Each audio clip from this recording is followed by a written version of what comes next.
Hello friends, welcome to my channel. मैं हूं अमन ठाकुर। आज की वीडियो में हम बात करने वाले हैं इंडियन नेवी रिक्रूटमेंट 2024 के नोटिफिकेशन के बारे में। तो फ्रेंड्स, जो भी स्टूडेंट्स इंडियन नेवी में अग्निवीर बनने का इंतजार कर रहे थे उन सभी के लिए गुड न्यूज है, क्योंकि इंडियन नेवी में अग्निवीर एसएसआर रैंक के लिए, एसएसआर है सीनियर सेकेंडरी रिक्रूटमेंट रैंक के लिए अप्लाई करना चाहते हैं तो उन सभी के लिए गुड न्यूज है, क्योंकि इनका नोटिफिकेशन आ चुका है। और इस टेस्ट के लिए आप अप्लाई कर सकते हैं 13 मई 2024 से लेकर 27 मई 2024 तक। अप्लाई करने के लिए जो वेबसाइट है वो है अग्निवीर नेवी .cdac.in। तो चलिए वीडियो में पूरी की पूरी जानकारी लेते हैं कि क्या प्रोसेस रहने वाला है, क्या सिलेबस होगा और बाकी सारी रिक्वायरमेंट्स क्या होंगी। तो चलिए शुरू करते हैं। तो फ्रेंड्स, स्क्रीन पर आप देख रहे हैं ऑफिशियल नोटिस जो कि इंडियन नेवी की तरफ से है, और इस ऑफिशियल नोटिस का पीडीएफ मैंने डिस्क्रिप्शन बॉक्स में भी डाल दिया है, तो वहां पे आप जाके इसे चेक भी कर सकते हैं।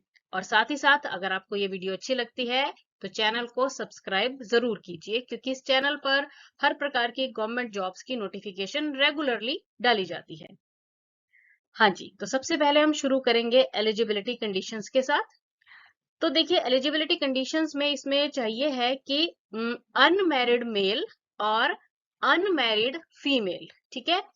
मतलब जो विवाहित नहीं है मेल और फीमेल, वो इसके लिए अप्लाई कर सकते हैं। तो ये अग्निवीर एसएसआर रैंक है और ये है 2024 का बैच, ठीक है।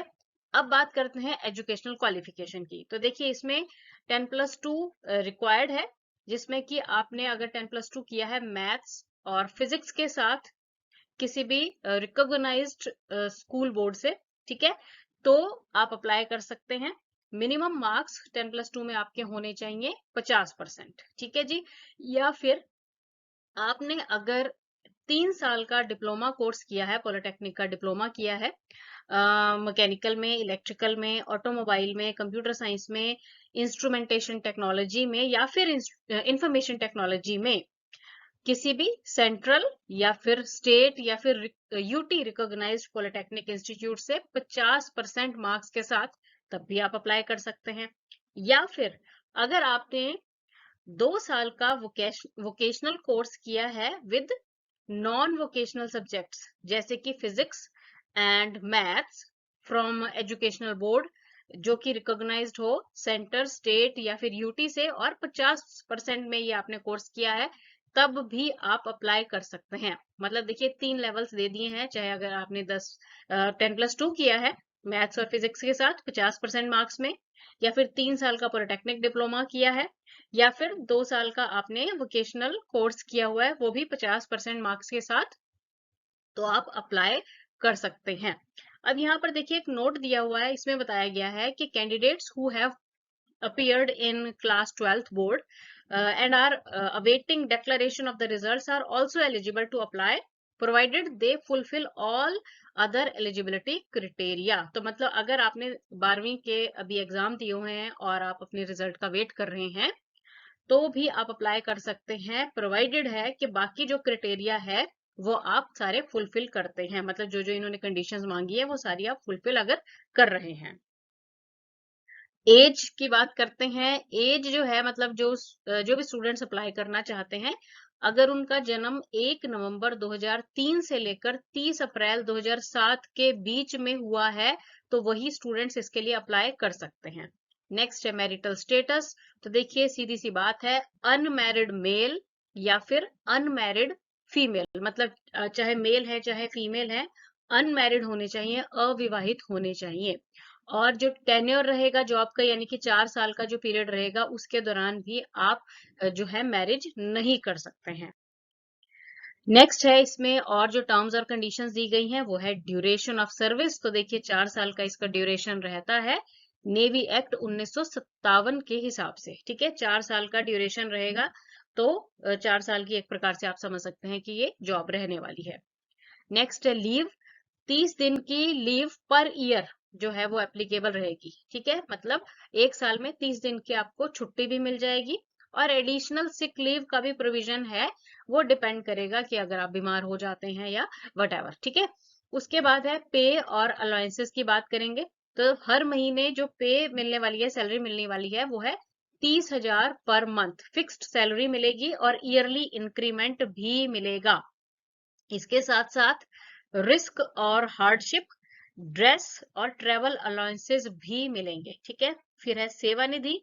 अब देखिए जो सेवा निधि है ना, यहाँ पर बताया गया है सेवा निधि जब आपकी जॉब कंप्लीट हो जाएगी ना, ये तब आपको ये मिलेगी। अब देखिए किस तरह से होगी ये, तो वो आपको सारे यहाँ डिटेल में बताया गया है कि पहले साल में देखिए जैसे आपको 30,000 पर मंथ सैलरी मिलेगी, तो आपको इन हैंड मिलेगी 21,000 और 9,000 जो है ना वो आपके कॉर्पस फंड में जुड़ते जाएंगे। ठीक है।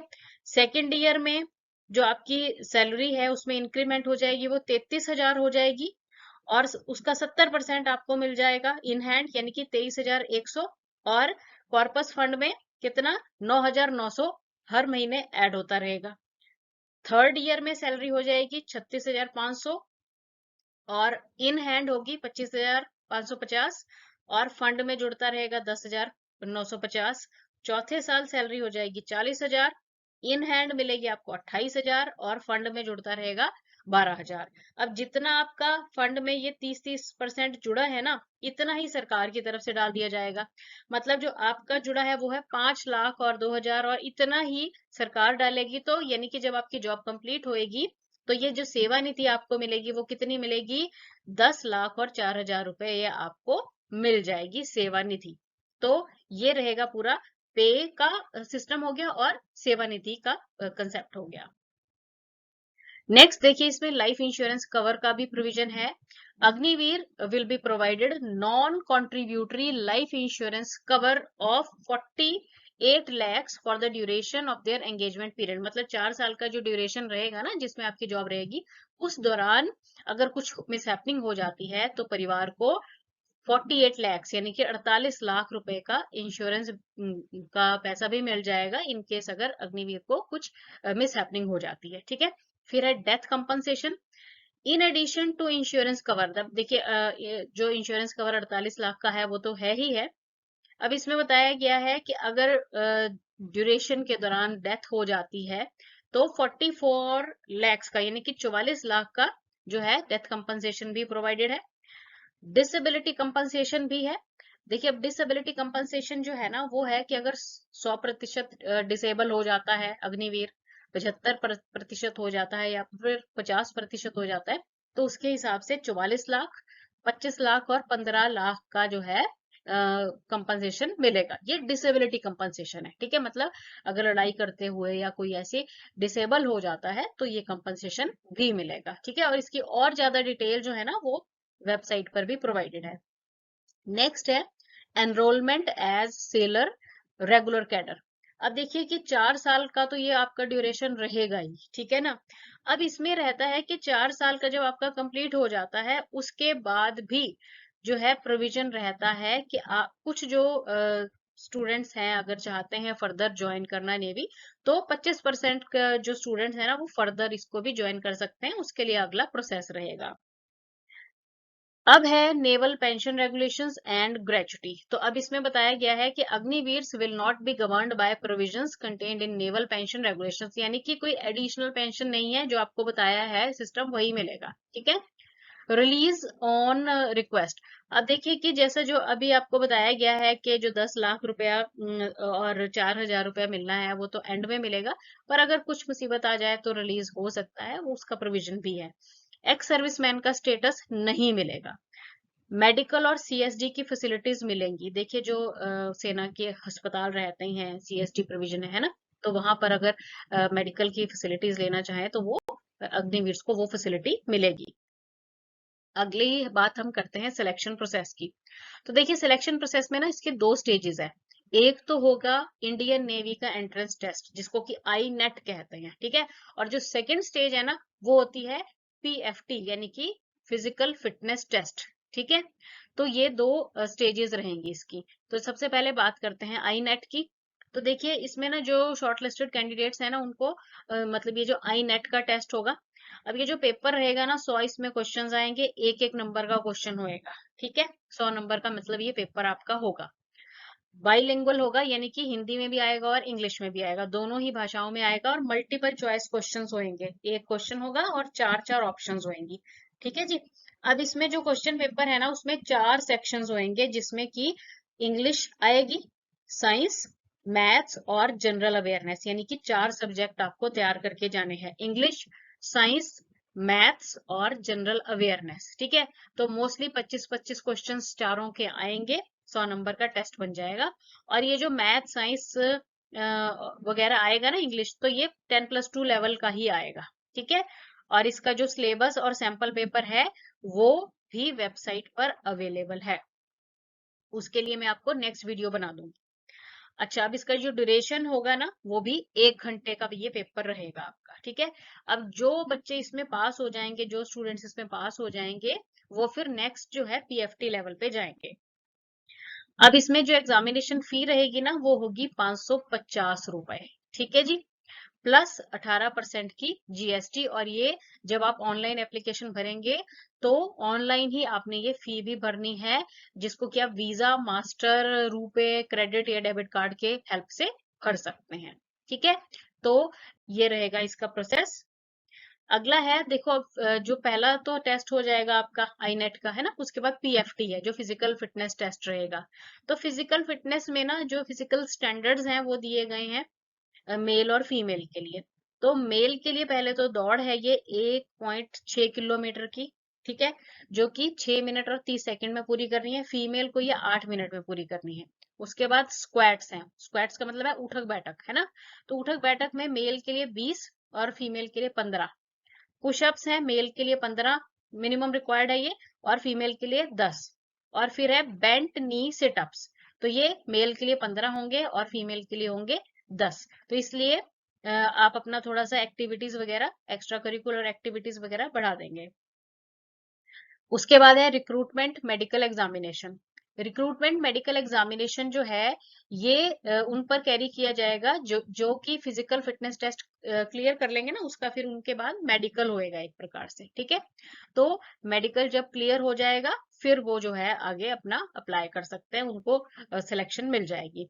अब यहाँ पे मेरिट लिस्ट के बारे में बात की गई है। मेरिट लिस्ट जो है ना, वो जो सेकंड स्टेज रही है आपकी फिजिकल फिटनेस और उसके बाद मेडिकल एग्जामिनेशन, उसके बेस पर मेरिट लिस्ट जो है दे दी जाएगी। ठीक है। और ये जो मेरिट लिस्ट आएगी ना, ये स्टेट वाइज आएगी। और इसमें बताया गया है कि cut off marks for the issue of call up letter for the recruitment at INS Chilka में vary from state to state. ठीक है। अब जो फाइनल रिक्रूटमेंट होगी मेडिकल की, अब इसमें देखिए बताया गया है कि जो सिलेक्टेड कैंडिडेट्स है ना, उनके लिए जो मेडिकल एग्जामिनेशन रहेगा वो कहाँ पे, आईएनएस चिल्का पे होगा। और अकॉर्डिंगली जो है मतलब जो स्टूडेंट्स क्वालिफाई नहीं कर पाएंगे ना, उनको रिजेक्ट कर दिया जाएगा। फिर है जी आपके मेडिकल स्टैंडर्ड्स भी इसमें बताए गए हैं कि क्या क्या मेडिकल स्टैंडर्ड्स रहेंगे। ठीक है। तो सबसे पहले तो इसमें बताया गया है कि medical examination will be conducted by authorised military doctors as per medical standards. जो मेडिकल स्टैंडर्ड्स प्रिस्क्राइब किए गए हैं उनके हिसाब से मिलिट्री डॉक्टर्स जो हैं ये करेंगे मेडिकल एग्जामिनेशन। अच्छा, उसके बाद जेंडर है, any candidate if found to have predominant characteristics of opposite gender as evidenced on external physical examination will be rejected as unfit। मतलब देखिए इसमें नॉर्मल जेंडर चाहिए है, तो कोई भी अगर चेंजेस पाई गई, करेक्टरिस्टिक्स ऐसी पाई गई, तो वो रिजेक्ट हो जाएगा। फीमेल कैंडिडेट्स के लिए है कि प्रेगनेंसी अगर पाई गई तो वो डिस्क्वालीफाई कर दिया जाएगा उनको। मिनिमम हाइट स्टैंडर्ड्स जो हैं ये मेल्स और फीमेल्स के लिए कितनी है, 157 सेंटीमीटर मिनिमम हाइट होनी चाहिए। फिर टैटू का बताया गया है कि permanent body tattoos are only permitted on inner face of 4 arms, that is from inside of elbow to wrist on the reverse side of palm, यानी कि back dorsal side of the hand. Permanent body tattoo on any other part of the body is not acceptable and the candidates will be barred for the recruitment। तो मतलब सिर्फ बाजू में अंदरली तरफ या फिर पाम पे है तो माना जाएगा, और अगर किसी और जगह पे टैटू है तो वो कंसीडर नहीं किया जाएगा। ठीक है। और कैंडिडेट्स जो है वो गुड फिजिकल और मेंटल हेल्थ में होने चाहिए, कोई बीमारी वगैरह उनको मेंटल या फिजिकल बीमारी नहीं होनी चाहिए। अब और यहाँ पे नोट दिया गया है स्पेशली कि जो कैंडिडेट्स है ना उनको ये एडवाइस किया जाता है कि अपने एक तो कानों में जो वैक्स जमा हो जाती है उसको क्लियर करवा के आए, और दांतों में जो टार्टर आ जाता है ना वो क्लियर करवा कर ही आप मेडिकल एग्जामिनेशन के लिए जाएं। अगर ऐसा कुछ पाया गया तो रिजेक्ट हो जाओगे। रेगुलेशंस रिगार्डिंग हाइट रिलैक्सेशंस जो है वो वेबसाइट पर इसमें बताई गई हैं। विजुअल स्टैंडर्ड्स यानी कि आंखों का जो नजर का स्टैंडर्ड्स है वो बताए गए हैं। अनकरेक्टेड विजन 6x12 6x12, ठीक है, और corrected vision 6x6 6x6। Colour perception रहेगी सेकंड। अब हम बात करते हैं कि इस टेस्ट को अगर आप ज्वाइन करना चाहते हैं, टेस्ट में बैठना चाहते हैं, तो कैसे अप्लाई कर सकते हैं। तो देखिए, इसको अप्लाई करने के लिए ऑनलाइन आपको अप्लाई करना पड़ेगा। तो वेबसाइट है अग्निवीर नेवी .cdac.in पे, ठीक है, और अप्लाई कर सकते हैं 13 मई से लेकर 27 मई 2024 तक, ठीक है जी। और जो इसका पूरा प्रोसीजर है वो अवेलेबल है सीडैक पोर्टल पे। तो जो कैंडिडेट्स हैं उनको ये एडवाइस किया जाता है कि पूरा जो ऑनलाइन एप्लीकेशन आप भरेंगे सारी की सारी इंफॉर्मेशन करेक्ट भरनी है, ध्यान से उसको भरना है, ठीक है। और इनकरेक्ट अगर होगा तो क्या होगा कि आपकी एप्लीकेशन कैंसल हो जाएगी। तो इसलिए ध्यान से इसको करना है, ठीक है। जो फोटोग्राफ वगैरह रहेगा या फिर जो और डॉक्यूमेंट्स हैं जिस साइज में भी आपसे पूछे जाएंगे, जैसे यहाँ पे बताया गया है कि पासपोर्ट साइज रीसेंट होनी चाहिए, कलर्ड होनी चाहिए, और साइज भी दिया गया है 10 KB टू 50 KB, है ना। तो अकॉर्डिंगली साइज और जितनी भी जो भी आपके रिक्वायरमेंट्स हैं वो सारी आपने प्रॉपरली भरनी है, नहीं तो एप्लीकेशन जो है वो कैंसिल हो जाएगी। फिर यहाँ पर कुछ इंपॉर्टेंट इन्फॉर्मेशन और दी गई है कि जब आप एग्जाम में बैठेंगे तो कोई मोबाइल फोन वगैरह यूज नहीं कर सकते हैं, वो तो जनरली हर एक एग्जाम में ही रहता है।